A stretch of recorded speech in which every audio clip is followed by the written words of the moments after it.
Good morning, everyone, and welcome to the university, to Opi Jindal Global University and the Jindal School of Liberal Arts and Humanities. We're very pleased to have such a good group with us today. I know more people are coming and they may be blocked a little bit on the highway. But as you know, this is our third annual undergraduate research conference. This is actually the first time that such a conference has been taken in India. We began planning it in 2016, and every year the numbers have grown, interest from other schools have grown tremendously. This year we have 115 participants presenting their research work as undergraduates, with a total of 75 students from outside Jindal University. This is quite an accomplishment. We hope to increase these numbers every year. So why did we start the undergraduate research conference? It was begun really to underscore the important work that undergraduates have been doing and can do. There was a long-standing idea that being an undergraduate was a waiting position. You're learning, you're being made ready to absorb the knowledge of your seniors and your elders, but actually this isn't the case, because many undergraduates have been able to do fantastic research, participate in conferences, even international conferences, and to carry out research with the assistants and in collaboration with their professors. So we want to have you enjoy the possibility of presenting your work, your ideas, your original thoughts and creativity in an open forum. This is very important for the future and for your future. There are many attributes that you can acquire by participating as undergraduates in research. For one thing, it builds your self-confidence. Secondly, it creates a meaningful tie with your mentors. And thirdly, it really gives you an idea, more than reading a document, more than reading a book, to see what goes into research. What does it really take to be a researcher? What in every field, not just the sciences, the social sciences, the humanities. All of you who are here have the desire, have the will, and the ability to contribute original work. I'd like to give you a little quote. Walter Benjamin, who was a philosopher and cultural critic, said that the reason to take a journey is because the person who has gone somewhere, who has made a journey, has something to tell. This comes from his monumental work, The Storyteller. The idea behind this is really quite simple and quite profound. The storyteller engages others in the story. The storyteller shares experience, shares knowledge, shares outcomes of learning that become other people's stories and go into a larger body of learning and understanding. So this is what you're doing today, and you'll be doing tomorrow. We're really looking forward to hearing your contribution. And also, we would like to have your feedback. We'd love to have you all engage in lively debates as we have in the past. Enjoy the location, enjoy meeting new people, and thank you again for being here. Today is really a very important day for us because it's very special. We have the presence of noted journalist, broadcaster, novelist, Sagarika Ghosh with us today. I think the book that she is presenting, and we have the honor to present with her today, the title is Why I Am a Liberal, a Manifesto for Indians Who Believe in Individual Freedom. I think that there could be no more fitting person to open up this conference. There could be no better title, no better intentions than understanding liberal values, liberal thought as a way of really exercising our freedom as scholars and as researchers. So thank you very much. Keep these ideas in mind. Please do your best when you participate in the conferences. And I'm going to let our Vice Chancellor present Sagarika Ghosh.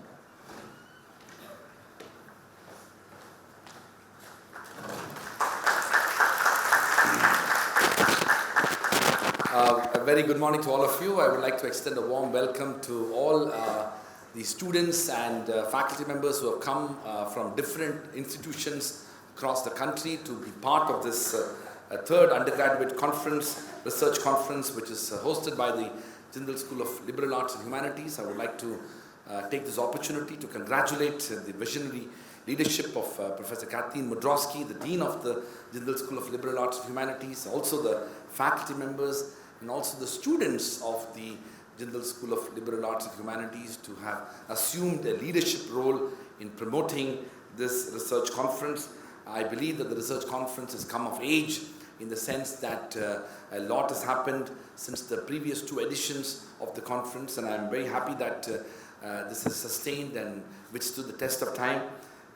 In a 10-year-old university, if you've been doing something for 3 years, then it's already pretty long. And hence, I want to take this opportunity to congratulate the Jindal School of Liberal Arts and Humanities. I will keep my introduction very short because we are all very eager to hear a very distinguished individual who has come to our campus today.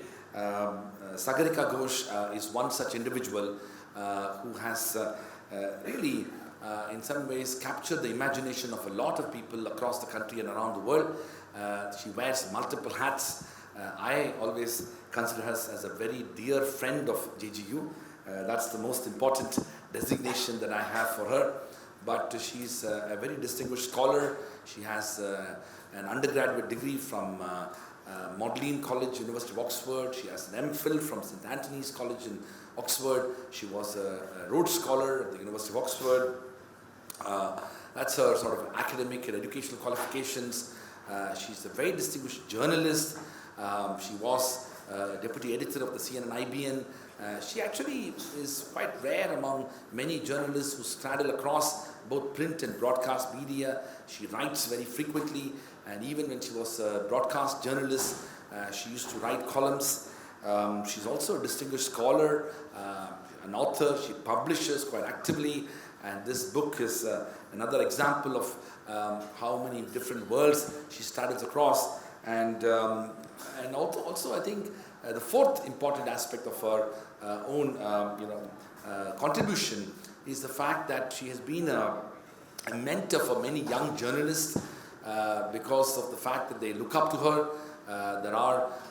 She's one of those individuals who has really worked under difficult circumstances, and I think it is only fair to say that she's an inspiring figure for a generation of young journalists, particularly young women leaders who look up to Sagarika for inspiration, and she has always sort of raised their expectation and fulfilled them.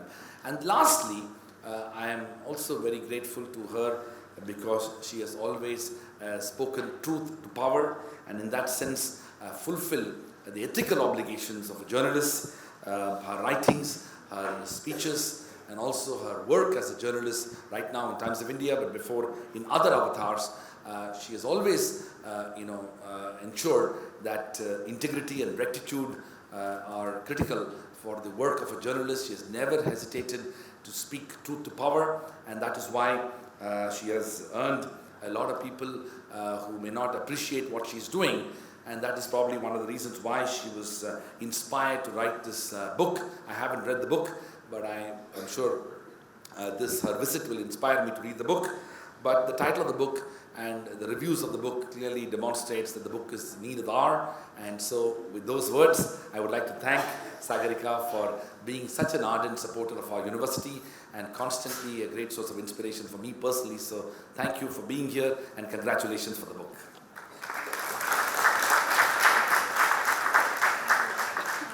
Thank you, Professors Madravsky and C. Rajkumar, for the introductions. Please may I invite Ms. Sagarika Ghosh to deliver the keynote speech.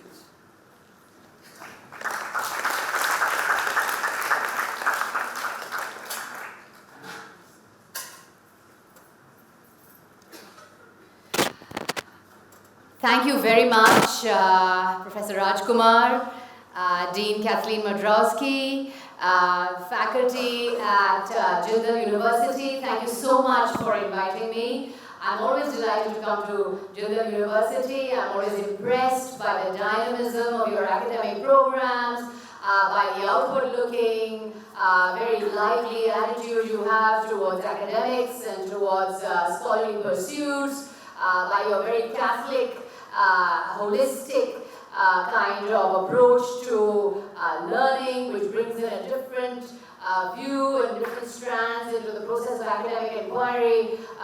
It's dynamic, it's lively, stimulating, and also very pretty. I've noticed that you have all your flowers out, your campus is looking gorgeous. So it's a delight to come to Jindal. Thank you very much, Professor Rajkumar, Kathleen Madravsky, and of course Professor Sudarshan. Thank you so much. I'm delighted that you are having the Liberal Arts Conference on undergraduate research. It's not often that one comes across undergraduate research, and I think it's wonderful that Jindal is encouraging undergraduates to research and to delve into the excitement of the liberal arts and to understand why exactly liberal arts is so challenging, so stimulating, and so freeing of the mind. All over the world, the liberal arts are now seen as creators of a sense of citizenship, of a sense of engagement with democracy, of a sense of empowerment of the mind, of creating a kind of a sort of investment in the entire democratic project, the liberal democratic project, and creating an enhanced sense of citizenship. The liberal arts worldwide are being encouraged for the freedoms that they give in free and fearless inquiry and in unafraid research into the kind of areas that people should be going into and researching more deeply than they perhaps are today. So thank you for giving such a boost to the liberal arts, and it's a wonderful idea that undergraduates are being encouraged to research in the broad field of liberal arts. So I'm delighted to be here and talk to you about my new book. It's called Why I'm a Liberal, a manifesto for Indians who believe in individual freedom. Now, why have I written this book? Why has a journalist written a book on why she's a liberal? Why is it important to underscore the power of individual freedom or the need for individual freedom? What does individual freedom even mean? Does India have a tradition of liberal thinking? Does India have a tradition of believing in individual freedom or individual liberty? Or has the Indian post-independence mindset been conditioned more by nationalism and by the national movement post-1947, where it was freedom for the nation, freedom for the group, freedom for the collective that took precedence over freedom for the individual? Now, liberalism means liberty. The word comes from liberty. And liberalism is essentially about individual liberty. The liberal arts, which you are studying, is about free, objective, critical, independent inquiry into subjects of your choice. So, does India even have this awareness or this tradition of individual liberty? Many have questioned this, and it was my endeavor in this particular book to demonstrate that yes, India does have a tradition of individual liberty, India does have a tradition of individual freedom. Now, it's not a very good time to be a liberal at the moment. Liberals are sort of disliked, liberals are caricatured, liberals are abused on social media, liberals are called libtard, which I was told was a combination of liberal and retard, which means libtard. So that's the kind of word that is used for liberal. I, as you know, if any of you are on social media, am someone who is roundly sort of attacked on social media for the values that I stand for. And somebody sent me a tweet the other day saying that I was a libtard, communist, jihadist, swimsuit wearing beef eater. So I thought, wow, I'm campaigning for the global jihad. I'm also at the same time campaigning for the workers' revolution. I'm also wearing a swimsuit, and at the same time that I'm doing all this, I'm also eating beef all the time. So the kind of multifaceted range of abuses that a so-called liberal woman is exposed to is kind of encapsulated in those kind of words, and that caricature of what it means to be a so-called liberal. Now, I think the reason why being a liberal is so misunderstood or so caricatured or so vilified in today's time is the reason why I decided to write this particular book. Now, what does liberalism mean? And as you go forward into your areas of inquiry, you will find yourself coming across definitions of liberalism. Now, there are many different definitions of liberalism. Liberalism has been defined not just as a set of ideas, not just as one idea, but as a broad tent of ideas, a set of theories. There's classical liberalism, neoliberalism, left liberalism, right liberalism, revisionist liberalism, historical liberalism, modern liberalism. So there's actually 30 kinds of liberalism that are grouped together in what is called liberal ways of thinking. Liberal ways of thinking basically mean a generous way of thinking, a plural way of thinking, an accepting way of thinking. In my book, I audaciously claim Mahatma Gandhi as India's greatest liberal. I argue that not only was Gandhi the father of India's independence, and not only was he the father of the Indian freedom struggle, he was also the father, in a way, of Indian liberalism.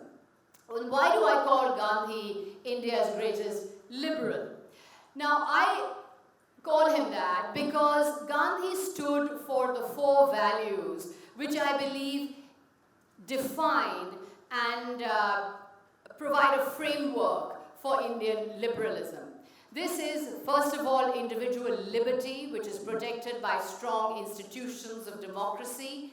Second, respect for dissent. Third, the rule of law, just law. And fourth, very important, the biggest Gandhian tenet of them all, non-violence.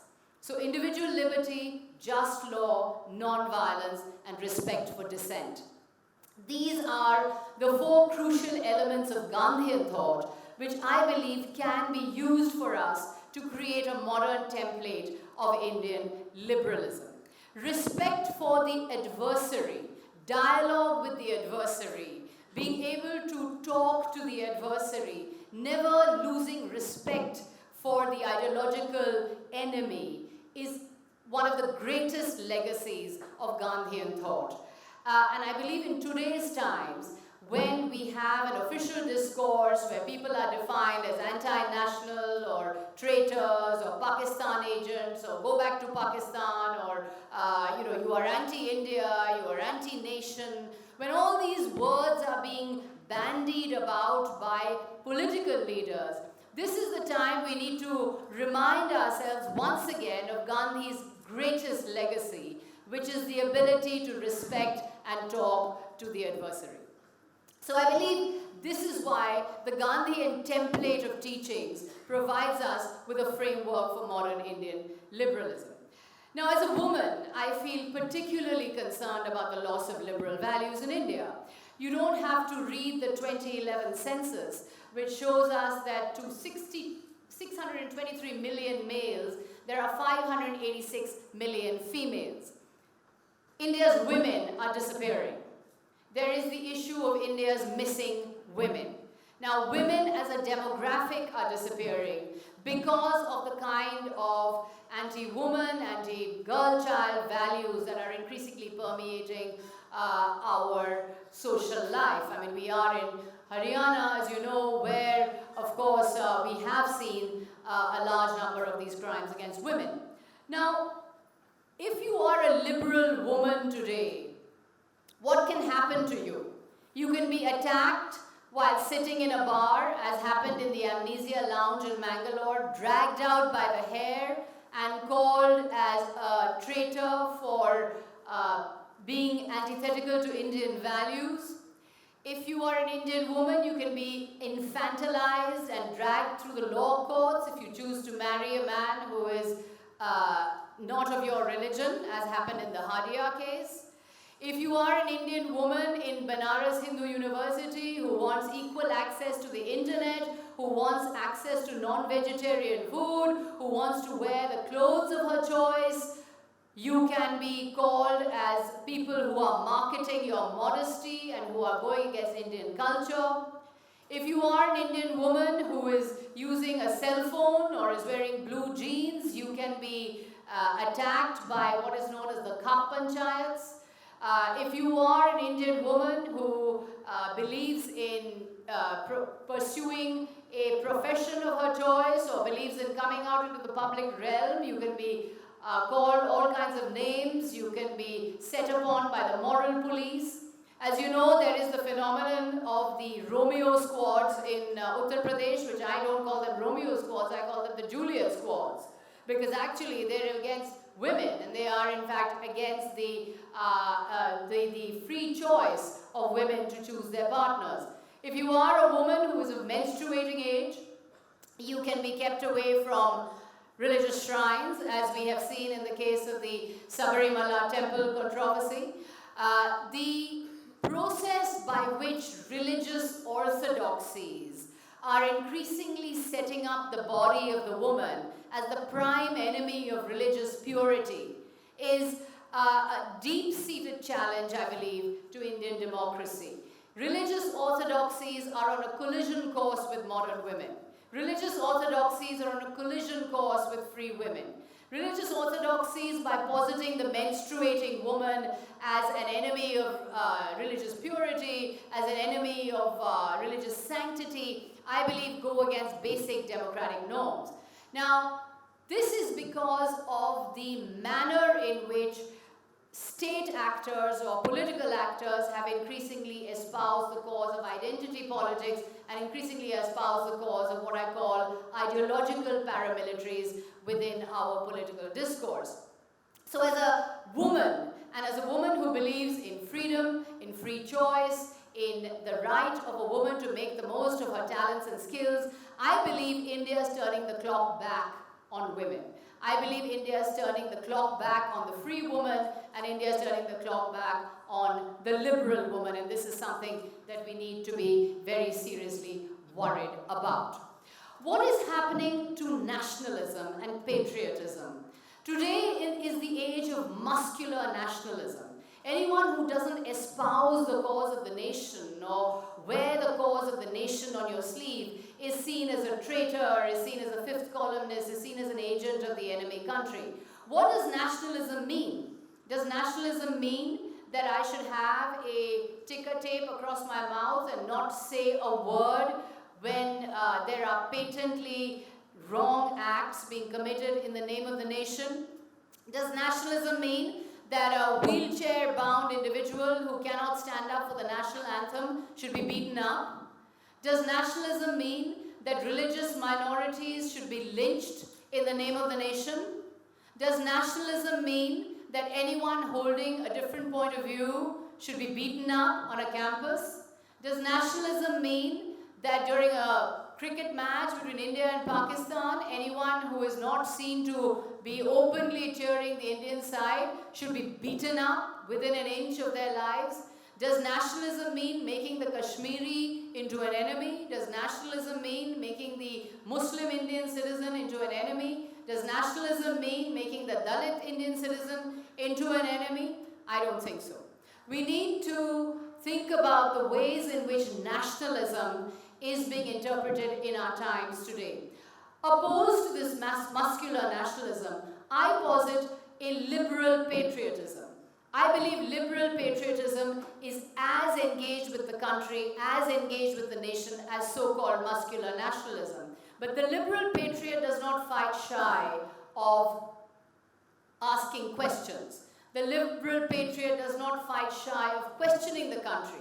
The liberal patriot does not fight shy of raising uncomfortable issues when the welfare of the nation is concerned. So as opposed to muscular nationalism, which muzzles the opponent, which does not believe in disagreement, which uses force to silence an opposing point of view, I propose liberal patriotism, which is an inclusive civic patriotism by which we respect dissent, we respect the adversary, and we want the nation to be as good as it possibly can.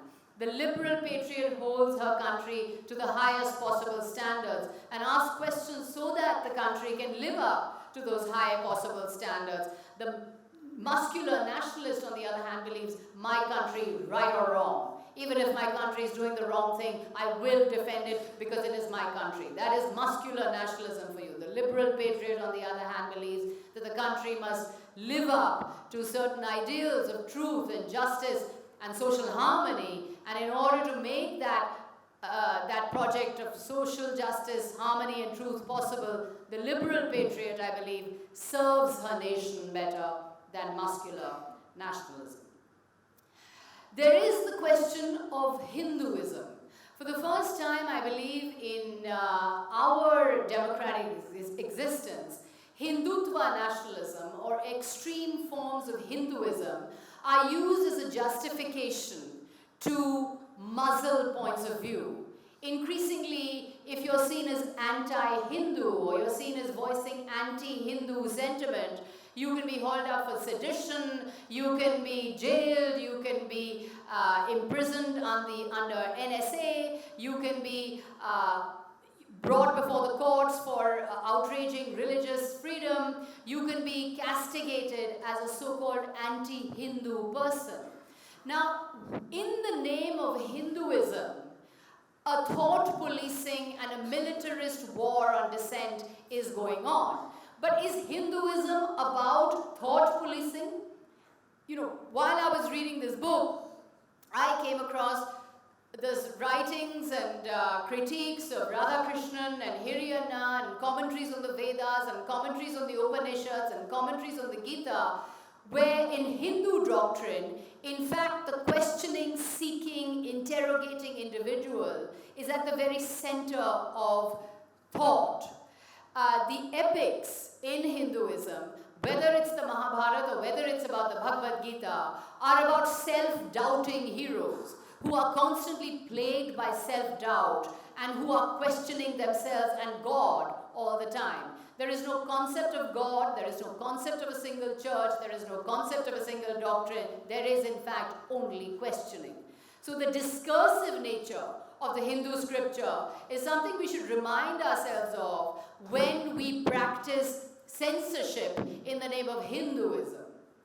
The fact is, in the Bhagavad Gita, God himself is interrogated by the hero Arjuna and asked why he should go into battle. Arjuna is asking questions all the time. He's doubting his motivations all the time. He's questioning divine doctrine all the time. He's questioning his dharma all the time. The Bhagavad Gita is entirely a question-answer form of discourse. It's about interrogation, it's about questioning, it's about challenging authority, it's not about accepting any diktat. There was a move by some senior politicians to make the Bhagavad Gita into a national textbook or a national granth. This goes against the grain of the nature of the text itself, because the text in itself is full of questioning, it's full of irreverence towards authority, irreverence towards any form of single doctrine, and is in itself against the notion of being any kind of national text. If you look at, for example, the Upanishads, there as well, if you read the commentaries of Radhakrishnan, and I hope that in your pursuit of liberal thought and liberal ideals, you will delve into the rich scriptures that Hinduism has, and the rich stories and fables and myths and mythologies that exist before you in these scriptures, which really shows how questioning was at the very center of these scriptures. You have the famous dialogue of Gargi and Yajnavalkya. Yajnavalkya was, of course, the great sage of the Upanishads, and Gargi was his pupil, and the entire Brihadaranyaka Upanishad is about the question-answer session between Gargi and Yajnavalkya. So, in whose name are we seeking to shut down questioning? We're seeking to shut down questioning in the name of Hinduism, which is a religion entirely made up of questioning, where the seeker seeks alone, where the seeker seeks salvation alone without the guidance of clergy or church, where the seeker celebrates anarchy and atheism. Who will the Hindu take up the sword for? For the Naga Sadhu, for the Tantric, for the Shaiv, for the Vaishnav? The dizzying scriptures, the dizzying variety that exists in Hinduism makes it inimical to any form of centralized, authoritarian, single doctrine. And it is indeed an absurdity, it is a travesty of Hinduism itself to use this doctrine, this highly self-oriented, questioning, interrogating, anarchic, almost atheist doctrine, to make this doctrine into an excuse to muzzle free thought. I believe that this goes against the very notion of what Hinduism is. So I believe that as you carry on with your delving into liberal freedoms and into the excitement of liberal ideas, and how important it is to look to myth and to legend to find out how the scriptures tell us how to live life, how individuals can be benevolent, how institutions can be made benevolent. There we have to understand that to make Hinduism an excuse for closing of the Indian mind is an utter outrage. What is happening to democracy? Democracy the world over, and this is not just in India, but whether it's the rise of Recep Erdogan in Turkey, the Viktor Orban in Hungary, Jair Bolsonaro in Brazil, Donald Trump in the United States, and to Narendra Modi in India, we are seeing all over the world the rise of what is known as the illiberal democrat. Now, in the 1930s, it was said that the enemy of democracy was fascism. In the 1940s, the enemy of democracy was supposed to be communism. Today, the enemy of democracy is democracy. Because it is through the democratic structures that authoritarian, centralizing figures, or the strongmen, are emerging and actually turning their back on democratic functioning, turning their back on institutions, turning their back on democratic processes. It is the rule of the strong man or the charismatic figure that attracts us. We are increasingly living in a reality TV or a Bollywoodized political environment. So the Dabang, the Bahubali, the superhero, we worship figures of power. We worship figures who embody power. We worship figures who embody superhuman power. Unfortunately, the figures who embody superhuman power also end up destroying the very democracy through which they were elected. I've just written my last book on Indira Gandhi, and I believe Indira Gandhi was India's first personality cult. She was India's first democratically elected strong man or strong woman. She was, in fact, the person who laid the template for the kind of illiberal democracy or the kind of authoritarian democracy that we see today. Authoritarian democracy takes many forms. Above all, its biggest impact, and I speak as a journalist now, is what it does to institutions.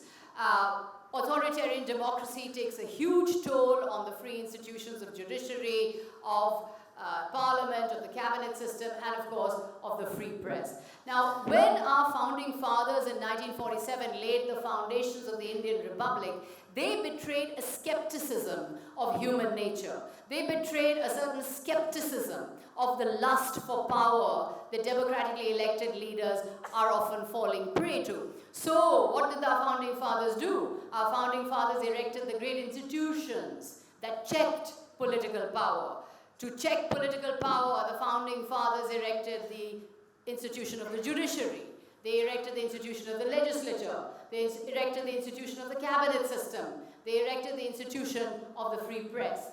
These were the institutions that would check political power. These were the institutions that would check single-party rule. But unfortunately, over time, these institutions have gotten weak, and in the time of Mrs. Gandhi, this was particularly prevalent. Let me say a few words about what's happening to the institution of the free press. One of the arguments I make in my book is in favor of what I call a limited government. Now, this has got me into some trouble because a lot of people who are liberal are wary of the notion of a limited government or a small government, fearing the ravages of the free market or the liberal economy. But I believe the reason why a limited government is important is not because we want an unregulated economy or an unregulated democracy, but because it is only a small government that can actually create liberty for the individual. Now, what we have in India today is a massive government, what I call the big state. And the big state breathes down heavily on particularly the free press. Today, if you want a license, you have to run to the government. If you want advertising, you have to run to the government. If you want an interview, you have to court government ministers.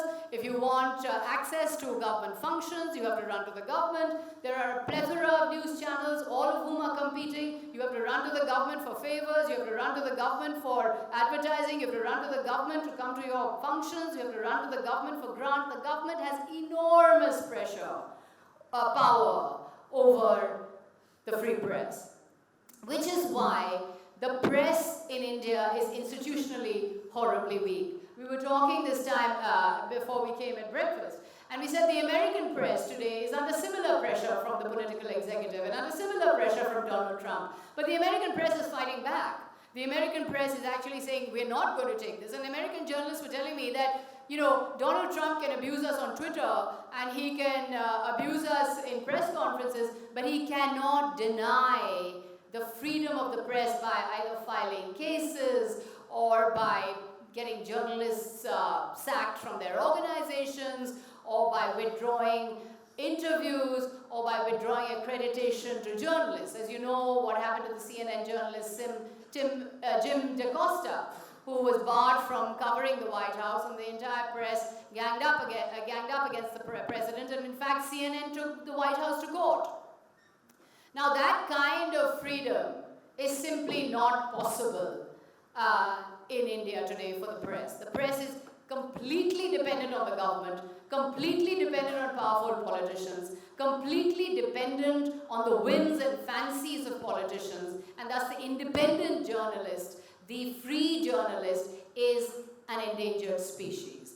The freedom of the press today, I believe, is in a complete crisis, and I think the business model of independent media in India has broken down. We need to find ways by which a subscription model and a crowd-funded model is increasingly used for journalism. As long as journalism depends on the advertiser, as long as journalism depends on the corporate house, I believe journalism is doomed. So the future of the free press in India is not bright. However, if there's any one of you here who wants to become a journalist, who wants to join journalism, or who wants to join the media, I would say go online. You know, go to the online platforms, go to the Scroll, the Quint, the Wire. Those are the places where free media is still working and is still living. But the mainstream media today is a sorry tale, I believe, of unfreedom and state control. Let's come to freedom of expression, and these are my concluding remarks. Freedom of expression is under severe threat again in India today. Now I'm addressing a gathering here, and we're quite safe in the Jindal University, but I've actually given speeches in open public places where there have been squads of goons who have come in and tried to disrupt what I'm saying. So I believe when a state becomes huge, when a government becomes a massive controlling structure, when it empowers what I call the ideological paramilitaries who act on behalf of the state, who wreak violence on behalf of the state, they then become agencies by which freedom of expression is shut down.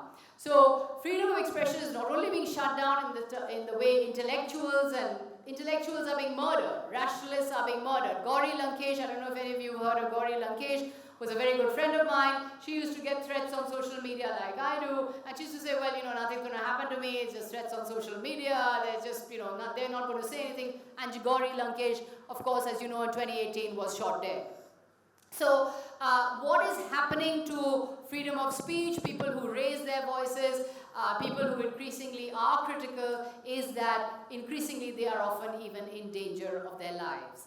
Have any of you read the book by Umberto Eco called Name of the Rose? Have you read Name of the Rose? Yeah. So Name of the Rose is a very interesting book, and if you haven't read it, I'll tell you about it, and I'll also give you the ending, so I'll spoil it for you. The book is actually about a 14th century monastery in which the monks are mysteriously all dying. They're being killed. And another monk, an investigator, William of Baskerville, arrives at this monastery to investigate why are these monks all being killed. Who's killing them? Why are they dying? What is the reason for the mysterious deaths of all these monks? And the reason is, so I'm giving you the ending of the book, so now I'm spoiling the book for you entirely, but the reason is that each of the monks who was being murdered, had discovered Aristotle's hidden work, the Comedy. And it was a book teaching them how to laugh. They were laughing. They were laughing at the church.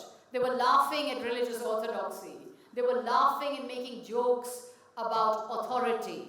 And this was so dangerous to the powers that be that they were actually being killed. It was a book. It was nothing but a book teaching them how to laugh. That was the reason for their death.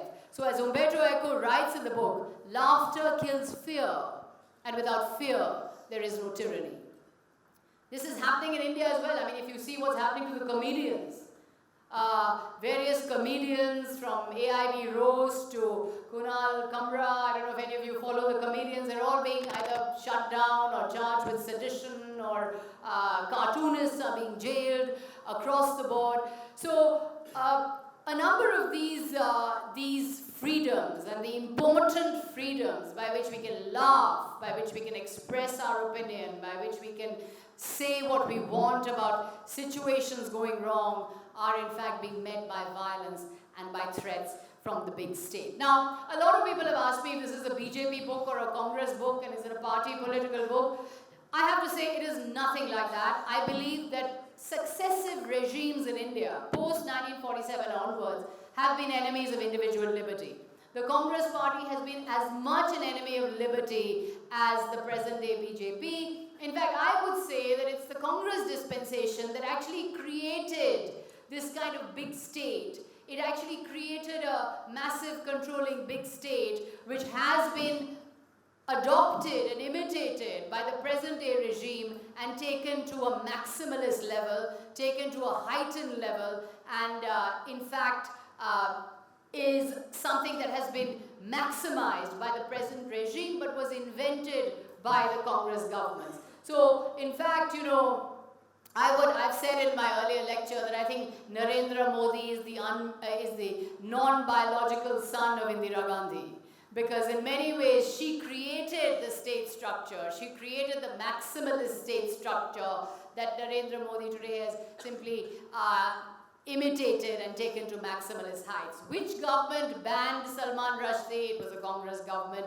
Which government failed to protect Taslima Fatima Nasreen, it was the left government in West Bengal. Which government failed to protect writers like, to artists like M.F. Hussain? It was a Congress government. So the Congress government laid the groundwork for a